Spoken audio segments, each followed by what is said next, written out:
So there is one more wife of the Prophet ﷺ who has this unique interaction with the angels, specifically Jibreel alayhi salam, but it has a serious twist to it. It's not the same as Khadija radiallahu anha or as Aisha radiallahu anha. And that is Hafsa bint Umar.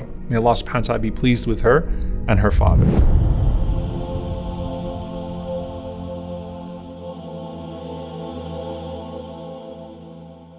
Hafsa radiallahu ta'ala anha has a very interesting story and interaction with Jibreel alayhi salam. But before I get there, I actually want to talk about her brother first. And this will give us an understanding of what is going to take place with her. Abdullah ibn Umar radiallahu ta'ala anhuma was of course a great follower of the sunnah of the Prophet ﷺ and was almost identical to Umar ibn Khattab radiallahu anhu. And he was very young when he was around the Prophet ﷺ. And he said that he wanted to have a dream that he could share with the Prophet ﷺ. Why? Because when the Prophet ﷺ would ask people in the mornings to share their good dreams, that was a way of connecting to the Messenger ﷺ. So he asked Allah subhanahu wa ta'ala to give him a dream so that he could share it with the Prophet ﷺ the next day. Instead, he goes to sleep and he says, I saw this dream of two angels that came to me and they took me to the edge of hellfire. And subhanAllah, it's a terrifying dream because he says, I saw people in there that I recognized.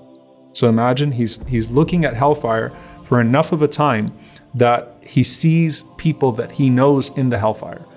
And it obviously scares him in the dream.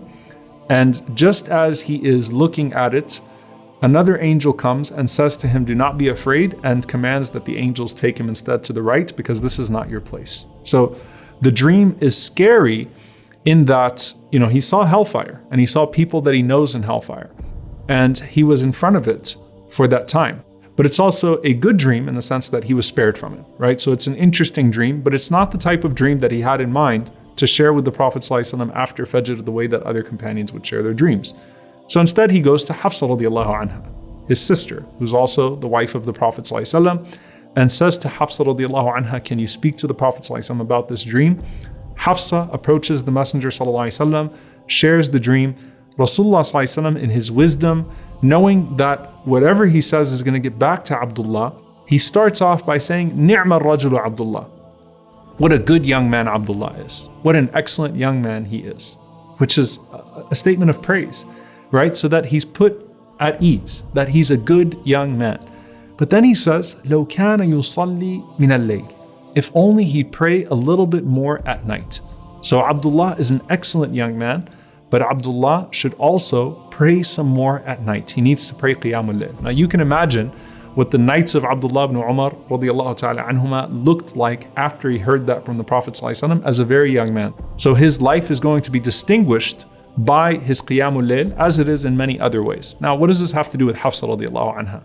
She's obviously the middle woman in this regard. She's the messenger of the Messenger ﷺ to her brother to say, look, if you don't want the angels to take you to that place in the hereafter, then you should increase in your Qiyamul Layl, and that will assure you that the angels will instead take you by the permission of Allah subhanahu wa ta'ala to the other destination of Al-Jannah. So she was the messenger between the Messenger ﷺ and her brother. Now, what makes this so different? Hafsa radiallahu ta'ala anha and the Prophet ﷺ actually separated.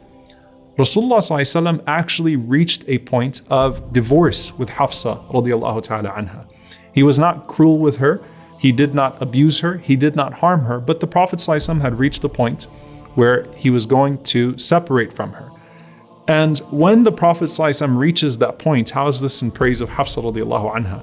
Of course, we know Umar radiallahu anhu came and asked the Prophet ﷺ to reconsider, and the Prophet ﷺ was gracious with Umar radiallahu anhu. But the one who came to the Prophet ﷺ to actually convince him was not Umar radiallahu anhu, it was Jibreel alayhi salam. And Jibreel alayhi salam comes to the Prophet ﷺ and says, Ya Muhammad sallallahu alayhi wasallam, Raja Hafsa, take her back. Now, is he going to say take her back because she is the daughter of your companion? Or take her back because of this, that, take her back because of what people will say? No. He says, Ya Muhammad sallallahu alayhi wasallam, Raja Hafsa, take her back, فَإِنَّهَا صَوَّامَ قَوَّامَ, because she is a woman who fasts a lot and who prays a lot of qiyam. وَهِيَ زَوْجَتُكَ فِي الْجَنَّةِ, and I have seen she is your wife in paradise as well. SubhanAllah, Hafsa radiallahu anha has the testimony of Jibreel alayhi salam that you should take this woman back, not because of who she is related to, not because of anything else, but she is sawama qawwama. She has distinguished herself in the sight of Allah subhanahu wa ta'ala, and by the testimony of the angels, by the amount of fasting that she does, and by the amount of qiyam that she does. SubhanAllah, now connect that back to Abdullah ibn Umar, right? Who Allah subhanahu wa ta'ala in His wisdom and planning made her the one that would hear the dream of Abdullah and then deliver the message of the Messenger sallallahu alaihi wasallam back to him that you should pray more qiyamul layl, and the angels won't take you to that destination.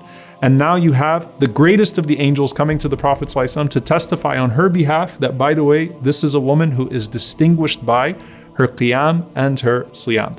And if you think about what comes after that, and I want you to think about the blessings of that. When we go to say salam to the Prophet sallallahu alaihi wasallam, of course the salam reaches him wherever you give it, but when you do ziyarah, when you're in the masjid of the Prophet sallallahu alaihi wasallam, specifically from the men's side, and you stand in front of the grave of the Prophet sallallahu alaihi wasallam and Abu Bakr and Umar radiallahu anhuma, that place that you are standing is actually the house of Hafsa radiallahu anha. That is the exact location of where Hafsa radiallahu anha had her home. That is the home that Allah subhanahu wa ta'ala blessed and distinguished by having the Quran gathered in that home. That's not by accident. The mushaf, the papers, the bones, all of the scrolls were gathered in the house of Hafsa radiallahu ta'ala anha, and that was the home that, by the testimony of Jibreel alayhi salam, a righteous woman used to fast daily and pray nightly. So it shows you that these ranks are not achieved with Allah or with the angels randomly or because of who you're related to or who you know. These ranks are achieved by the deeds that the Prophet ﷺ taught us to elevate ourselves until the end of times.